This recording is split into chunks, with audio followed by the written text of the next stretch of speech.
Okay, now we get on to what the actual fish is, what it does and what it actually likes doing and what it doesn't like doing. A fish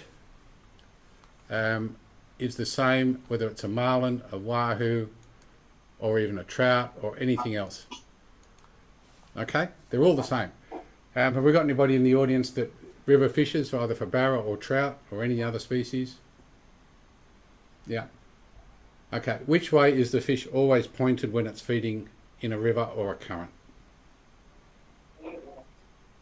Again, I can hear. Facing upstream, not the current. Always facing upstream. And a marlin's absolutely no different. See those big pelvic fins? Basically, that fish is the same as a bird or the same as an aeroplane, and it uses its very long pectoral fins. That's actually quite a small black marlin. You can see how big those pectoral fins are. It's a rare photo. And they use these exactly the same as a pair of wings. And all you really have to remember is that an aeroplane uses less power to take off into the wind than it does going downwind. In fact, it has to use something like 5 times the power to take off downwind as it does into the wind. So a fish is exactly the same. If it's facing into the current, it's not using any energy. If it's facing down current, it's burning a lot of energy. So when we're trolling lures, we actually have the advantage because we're going faster. We can go any direction in the current that we want.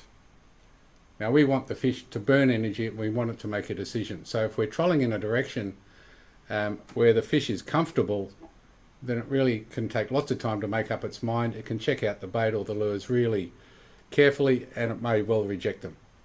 If we troll in a direction where the fish is going to burn energy, which it doesn't want to do, it's going to make up its mind a lot quicker and it's going to be a lot more aggressive on the take. So when we're trolling lures, we actually troll or zigzag down current. We never troll into the current because we want the fish to burn its energy and make its decision and be aggressive about its take.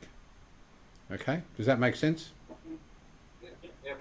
Okay, and you'll notice that your hookup rate going when you're trolling into the current is pretty hopeless. You're used to trolling into the current because when you're bait trolling live or dead, it's very common, in fact most common, to actually troll into the current because you can't really go with the current because trolling bait you end up down too far south and probably in another 3 or 4 cities. Probably end up in Tasmania if the current's raging. So, you know, in trolling lures we can do it because we've got the speed to do it. Speed that we're going to be trolling at is an easy 6.5 knots. There's no need to go any faster, especially in a trailer boat. If you go fast, the boat's going to try and get on the plane. You're going to spill your beer and there's just no need to do it. And the other thing is because water's 800 times denser than air, for every time you increase a knot, it's the equivalent of increasing 800 miles an hour in air.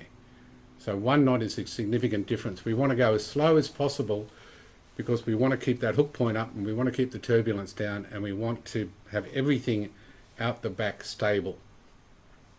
Every lure you buy will have some action in it and attract the fish. Every lure. Every lure you buy will have some colour that will eventually attract a fish. But the difference between a good lure and a good rig is that a good lure and a good rig is stable and maintains that hook point up as much as possible. Okay, and that's the significant difference between great lures and absolutely crap lures. They may well get the same amount of shots, but the great lures give you the ability to have a great hookup rate. Okay?